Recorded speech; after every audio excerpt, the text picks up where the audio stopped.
Bonjour, bienvenue sur votre chaîne Oasis de Physique Chimie. Dans cette vidéo, nous allons voir les lois de Newton pour les élèves de deuxième année baccalauréat option français, toutes les filières. Alors, nous allons commencer par les principaux référentiels. Alors, en général, il y a trois référentiels. D'accord? Le premier référentiel, c'est le référentiel terrestre. Donc voilà, le référentiel terrestre est un référentiel centré sur le centre de masse de la Terre et dont les trois axes sont liés au globe terrestre. Le deuxième référentiel, c'est le référentiel géocentrique. D'accord? Donc il est constitué du centre de la Terre et de trois axes pointant vers des étoiles fixes. Donc voilà, le premier axe vers l'étoile A, le deuxième axe vers l'étoile B et le troisième vers l'étoile C. Le troisième référentiel, c'est le référentiel héliocentrique. D'accord? Donc le voilà. Donc il est constitué du centre du Soleil. D'accord? Et trois axes pointant vers des étoiles fixes. Donc le premier vers l'étoile A, deuxième vers l'étoile B et troisième vers l'étoile C. D'accord? Donc voilà les trois référentiels. Après, on va voir le vecteur position. Donc, OJ. Donc la position du centre d'énergie G, d'accord, d'un système dans le repère d'espace RO et GK peut être repéré à chaque instant, d'accord, par le vecteur OJ, d'accord, par ce vecteur OJ, d'accord, avec OJ est égal tout simplement X suivant I plus Y suivant G plus Z suivant K. Ça veut dire on parle de dimension 3. Les coordonnées X, Y et Z sont des fonctions du temps. D'accord? Ça veut dire X dépend du temps, Y dépend du temps, et Z aussi dépend du temps. Alors, après avoir défini le vecteur position OG, maintenant on va chercher le vecteur vitesse. Le vecteur vitesse instantanée VG.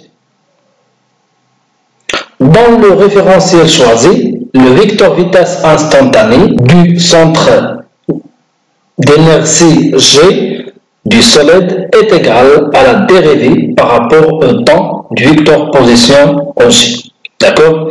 Ça veut dire VG toujours égale à la dérivée du vecteur position OG par rapport au temps. D'accord? L'unité internationale de la vitesse, c'est le mètre par seconde. D'accord? Les coordonnées de la vitesse instantanée. Dans un repère orthonormé, RO et G, ça veut dire 2D, d'accord? On écrit le vecteur position OG égale X suivant E plus Y suivant G. D'accord? Avec I et G sont des constantes. D'accord? Donc, pour calculer VG, d'accord, on fait la dérivée de OG, d'accord, donc d de OG par rapport au temps égale tout simplement la dérivée de x et d de x par rapport à t fois e, parce que e est constante, donc la dérivée de e égale 0, c'est clair, plus la dérivée de y par rapport au temps fois g. D'accord? Et on n'a pas fait la dérivée de e parce que e et g sont des constantes. Et on pose Vx suivant x égale la dérivée de x par rapport au temps égale x point. X point, c'est la dérivée première, d'accord? Et Vy suivant y, c'est la dérivée de y par rapport au temps égale y point. Donc, Vg égale tout simplement, on remplace d de x sur dt par Vx fois i, d'accord, plus Vy fois g. C'est clair? Et on remplace Vx par x point et Vy par y point. D'accord? Donc Vg égale x point fois e plus y point fois g. Et pour calculer le modèle du vecteur vitesse, d'accord, ou bien la norme, on peut utiliser une méthode mathématique, d'accord. La norme de Vg est égale à la racine de x point au carré plus y point au carré, ou bien Vx au carré plus Vy au carré. La norme de Vg. Le vecteur vitesse Vg en un point donné est tangente à la trajectoire. D'accord? Donc Vg est toujours tangente à la trajectoire et dirigée dans le sens du mouvement. Alors, voilà la trajectoire. D'accord? Et pour tracer Vg, tout simplement, on trace la tangente de la courbe, d'accord, au point G. Donc voilà le sens de mouvement. Donc le sens du vecteur vitesse, c'est le même sens du mouvement. Donc voilà la tangente de la courbe au point G. D'accord? Donc toujours pour représenter le vecteur vitesse, tout simplement, vous allez tout simplement représenter la tangente de la courbe dans ce point. D'accord? Alors, d'après cette relation, on peut tout simplement représenter le vecteur vitesse, d'accord? C'est la tangente de la courbe, donc voilà le sens du mouvement, d'accord? Et voilà tout simplement Vg dans ce point. D'après l'expression du vecteur vitesse, la projection de Vg sur E, c'est x point, d'accord? Donc voilà x point. Et la projection sur y, c'est y point. Après avoir déterminé le vecteur vitesse du point G, maintenant on va chercher l'accélération, d'accord, au point G, d'accord? Donc le vecteur accélération instantanée AG dépend du temps. Dans le référentiel choisi, le vecteur accélération instantanée du centre d'inertie G du solide est égal à la dérivée par rapport au temps du vecteur vitesse. Tout simplement. D'accord? Donc, pour calculer le vecteur accélération, tout simplement, on va faire la dérivée du vecteur vitesse. D'accord? Donc, le vecteur vitesse, c'est la dérivée du vecteur position. Et le vecteur accélération, c'est le dérivé du vecteur vitesse. D'accord? L'unité de l'accélération dans le système international, d'après l'expression de Ag, c'est le mètre fois seconde au carré, ou bien le mètre par seconde carré. D'accord? Pourquoi? Parce que la vitesse est en mètres par seconde. D'accord? Avec la seconde, c'est tout simplement seconde carré. Alors maintenant, on va déterminer les coordonnées de AG dans le repère cartésien. D'accord? Alors on a AG égale la dérivée de VG sur d de t. D'accord? Et on sait déjà l'expression de VG. D'accord? Donc AG tout simplement, c'est la dérivée de x point sur d de t fois i. Et la dérivée de y point sur d de t fois g, parce que Vg est égal tout simplement x point e plus y point g. D'accord? Donc, Vg, c'est la dérivée de x point par rapport au temps fois i, plus la dérivée de y point sur d de t fois g. D'accord? Et on pose suivant i à x et suivant y à y, d'accord? Avec ax égale d de x point sur d de t égale la dérivée seconde de x, d'accord? C'est x de point. Et AY égale dy point sur d de t, c'est la dérivée seconde de y, d'accord? Donc, tout simplement, AG égale x de point fois i plus y point fois g, d'accord? Ou bien, x de point c'est ax et y point c'est ay. Le modèle de l'accélération, tout simplement, va faire la même chose. La norme de HG, c'est la racine de AX au carré plus AY au carré, ou bien de X2 point au carré plus Y2 point au carré. Donc voilà le modèle de l'accélération. Alors maintenant, on va chercher les coordonnées de AG dans la base de Freinet. D'accord? Ça veut dire dans cette base. Ça veut dire le repère de centre M et de deux vecteurs U et N. Oh. La base de Freinet MUN est un repère mobile lié au mouvement. Son origine est le point M. D'accord? Et ses vecteurs unitaires sont U tangente à la trajectoire et dirigée dans le sens du mouvement. N normale à la trajectoire, d'accord, et elle est perpendiculaire à U et dirigée vers l'intérieur de la concavité de la trajectoire, d'accord. Nous représenterons ces deux vecteurs dans la base de Freinet.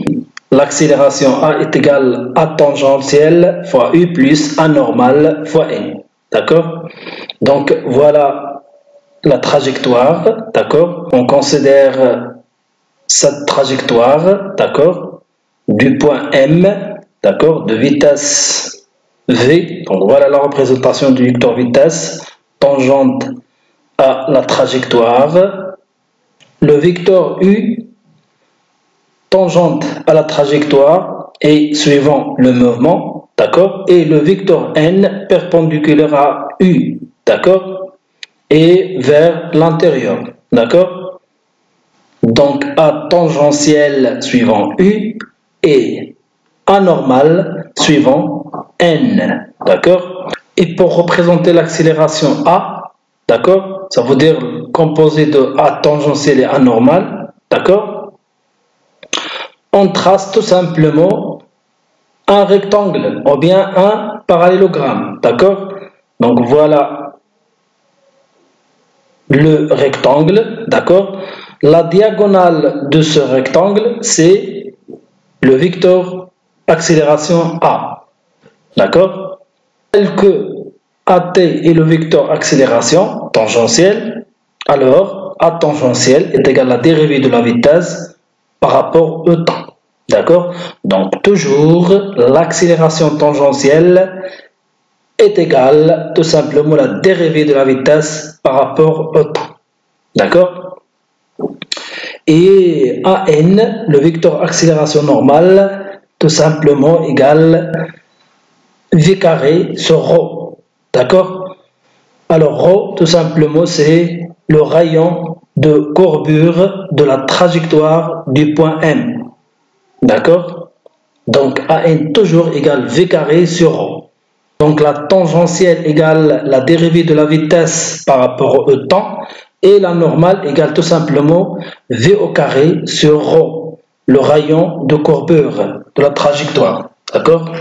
Dans le cas où la trajectoire est un cercle, alors le rayon de courbure est égal tout simplement le rayon du cercle, d'accord. Voilà, on a déterminé le vecteur position au G, le vecteur vitesse V et le vecteur accélération AG, d'accord. Alors maintenant, on va voir les trois lois de Newton, d'accord. Alors les trois lois de Newton. La première loi de Newton, ou bien principe d'inertie, et vous l'avez déjà vu dans le programme de tronc commun, d'accord. Alors, dans un référentiel galiléen, attention, toujours on doit dire dans un référentiel galiléen, parce qu'on ne peut pas travailler dans un référentiel n'est pas galiléen, c'est clair. Si la somme vectorielle des forces extérieures appliquées à un solide est nulle, ça veut dire la somme des forces extérieures égale vecteur nul, d'accord. Le vecteur vitesse Vg de son centre d'inertie reste constant, d'accord. Ça veut dire le vecteur Vg égale constant. Donc voilà le principe. Maintenant, on va voir la deuxième loi de Newton. Alors, dans un référentiel galiléen, attention, toujours dans un référentiel galiléen. D'accord? Donc, toujours on commence par, dans un référentiel galiléen, la somme vectorielle des forces extérieures appliquées à un solide est égale au produit de la masse du solide par le vecteur accélération de centre d'inertie. D'accord? Donc, la somme des forces extérieures, d'accord, égale la masse, d'accord, du solide fois l'accélération au point G, ça veut dire au centre d'inertie. D'accord? Alors maintenant, on va voir la troisième loi de Newton. Lorsqu'un corps A, par exemple cette personne, d'accord, exerce sur un corps B, par exemple cette personne, d'accord, une force F de A sur B, ça veut dire cette force, d'accord, alors le corps B, ça veut dire cette personne, exerce aussi sur la personne A la force F de B sur A, ça veut dire Fp, d'accord, ayant même droit d'action, ça veut dire même direction, mais un sens opposé. D'accord? Voilà, donc F vers la gauche, ça veut dire FA sur B vers la gauche, et F', ça veut dire F de B sur A vers la droite. D'accord? Donc, F de A sur B est égal à moins F de B sur FA. D'accord? Ça veut dire de sens opposé. C'est clair? Donc voilà, c'est la troisième loi de Newton. Maintenant, on va voir le mouvement rectiligne uniformément varié. Alors, le mouvement du centre d'inertie G d'un corps solide est rectiligne uniformément varié. C'est la trajectoire de G est rectiligne et le vecteur accélération G reste constante au cours du mouvement. D'accord? Donc, on parle du mouvement rectiligne uniforme, varié, lorsque l'accélération est constante. D'accord? Alors, les équations horaires du mouvement, ça veut dire du mouvement rectiligne uniformément varié. D'accord? Alors, les équations horaires du mouvement. Alors, pour un mouvement rectiligne, selon l'axe OX, le vecteur position s'écrit sous cette forme. D'accord? Donc, G égale X, I, suivant I. D'accord? Le vecteur vitesse du point G, c'est la dérivée de OG. Ça veut dire V égale DOG sur D de T égale X point fois I. X point, c'est Vx fois I tout simplement. On a déjà démontré ces relations. D'accord? Avec AX est égale constante. Parce que on parle du mouvement rectiligne uniformément varié. Alors on sait que AX est égal à la dérivée de Vx par rapport au temps, d'accord? Donc on peut écrire dVx est égal à x fois d de t, voilà. Et pour trouver Vx, d'accord, on fait l'intégrale de ces deux membres, d'accord? Donc l'intégrale de dVx et l'intégrale de AX, d'accord, d de t. C'est clair? La dérivée de d de Vx, tout simplement, c'est Vx. D'accord? Et l'intégrale de AX de t, tout simplement, c'est AX fois t plus une constante. D'accord? Parce que toujours, lorsqu'on fait l'intégrale, on écrit plus une constante. D'accord? En considérant les conditions initiales suivantes, at égale 0, on a x est égal à x0, d'accord, et Vx est égal à V0x. Attention, at égale 0, d'accord. Donc lorsqu'on remplace t par 0, on trouve tout simplement V0x égale 0 plus constante. Donc la constante est égale tout simplement V0x, d'accord. Attention, on a remplacé t par 0. Donc, on trouve la constante est égale V0x. D'accord? C'est pas Vx, V0x. À t égale 0. Donc, voilà. La vitesse suivant x égale ax fois t plus V0x. Donc, voilà, on a trouvé l'expression. Donc, voilà, on a trouvé l'expression de la vitesse. D'accord? Donc, c'est l'équation de vitesse. Alors, maintenant, on va chercher l'équation de x. D'accord? Ça veut dire l'équation horaire. Alors, pour déterminer l'équation horaire du mouvement, ça veut dire pour déterminer x de t, d'accord, on a, donc, à partir de l'expression de la vitesse, Vx est égal à xt plus V0x, et ainsi que Vx est égal à la dérivée de x par rapport au temps, d'accord? Donc, on peut écrire dx, ça veut dire d de x est égal à d de t fois cette expression. Voilà, d'accord? Donc, pour trouver x de t, tout simplement, on fait l'intégrale, d'accord? L'intégrale d de x et l'intégrale de cette expression. Voilà, d'accord? L'intégrale de d de x, c'est x, d'accord? Et l'intégrale de ax fois t, tout simplement, c'est ax fois t au carré sur 2. D'accord? C'est l'intégrale de t, c'est t au carré sur 2. Donc, voilà, 1 demi ax t au carré. D'accord?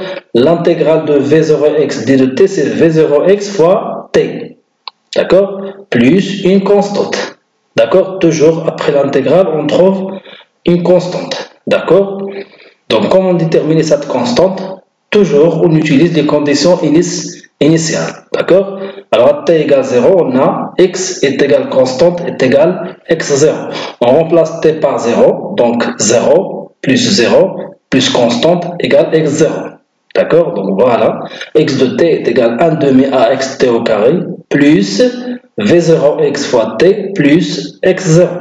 Parce qu'on a remplacé la constante par x0. D'accord? Donc voilà l'équation horaire du mouvement x de t. D'accord? Donc x de t représente l'équation horaire du mouvement. Alors, en général, il y a 3 cas. Lorsque l'accélération est supérieure à 0, donc le mouvement est accéléré. D'accord? Deuxième cas, lorsque l'accélération est inférieure à 0, on parle du mouvement retardé. Et le troisième cas, c'est l'accélération nulle, égale 0. Donc, on parle tout simplement de mouvement uniforme. D'accord? Donc, voilà les 3 cas. Mouvement accéléré, l'accélération supérieure à 0. Mouvement retardé, l'accélération inférieure à 0. Et mouvement uniforme, l'accélération égale 0. D'accord? Alors, on terminera notre cours par les référentiels galiléens. D'accord? Alors, un référentiel galilien est un référentiel dans lequel le principe d'inertie est vérifié. D'accord? Alors, lorsque le référentiel vérifie le principe d'inertie, d'accord, ça veut dire dans ce référentiel, la somme des forces égale vecteur nul. D'accord? Et la vitesse constante. D'accord? Exemple des référentiels galiléens comme le référentiel terrestre, le référentiel géocentrique et le référentiel héliocentrique. Et on a déjà défini dans le début de ce cours ces 3 référentiels. D'accord? Alors, tout référentiel en translation rectilienne uniforme par rapport à un référentiel galilien est lui-même galilien. Alors, maintenant, on va définir le référentiel de Copernic. Alors, qu'est-ce que c'est que le référentiel de Copernic? Alors, on appelle référentiel de Copernic un référentiel ayant pour origine, d'accord, le centre de masse du système solaire. D'accord? Des systèmes solaires. Ça veut dire le soleil. D'accord? Et dont les axes pointent vers les étoiles éloignées. D'accord? Donc, d'après la définition du référentiel galiléen, le référentiel de Copernic est galiléen. D'accord? Voilà, on a terminé ce cours, les lois de Newton. D'accord? Il reste les applications de ce cours. D'accord? Et nous allons voir dans les prochaines vidéos, Inch'Allah, toutes les applications de ce cours. D'accord? Alors, pour les élèves de deuxième année baccalauréat option français, d'accord, SVT, sciences physiques et sciences mathématiques, nous allons voir l'application chute verticale d'un solide, d'accord, chute libre verticale et chute verticale avec frottement, d'accord, et nous allons voir une vidéo, d'accord, pour cette application et une autre vidéo pour le mouvement d'un solide sur un plan horizontal et une autre vidéo pour un mouvement d'un solide sur un plan incliné avec frottement, d'accord, et autre vidéo pour le mouvement d'un projectile dans le champ de pesanteur uniforme, et aussi pour les élèves de deuxième année baccalauréat option français sciences physiques et sciences mathématiques. Nous allons voir une vidéo des mouvements d'une particule chargée dans un champ magnétique uniforme, d'accord, et les satellites artificiels et planètes, d'accord, et aussi nous allons voir une vidéo pour les référentiels héliocentriques, référentiels géocentriques et les lois de Kepler. Nous allons voir une autre vidéo pour l'application de la deuxième loi de Newton, d'accord, au centre d'inertie d'un satellite artificiel ou d'une planète. Ça veut dire force centripète, accélération radiale, modélisation du mouvement du centre d'inertie d'un satellite artificiel ou d'une planète par un mouvement circulaire uniforme. D'accord? Et pour les élèves de deuxième année baccalauréat option français sciences mathématiques, nous allons voir une vidéo du mouvement d'une particule chargée dans un champ électrique uniforme. D'accord? Et voilà, c'est la fin de cette vidéo. Merci de votre attention. Je vous souhaite bon courage, bonne continuation et plein de succès. Salam alaikum wa rahmatullah.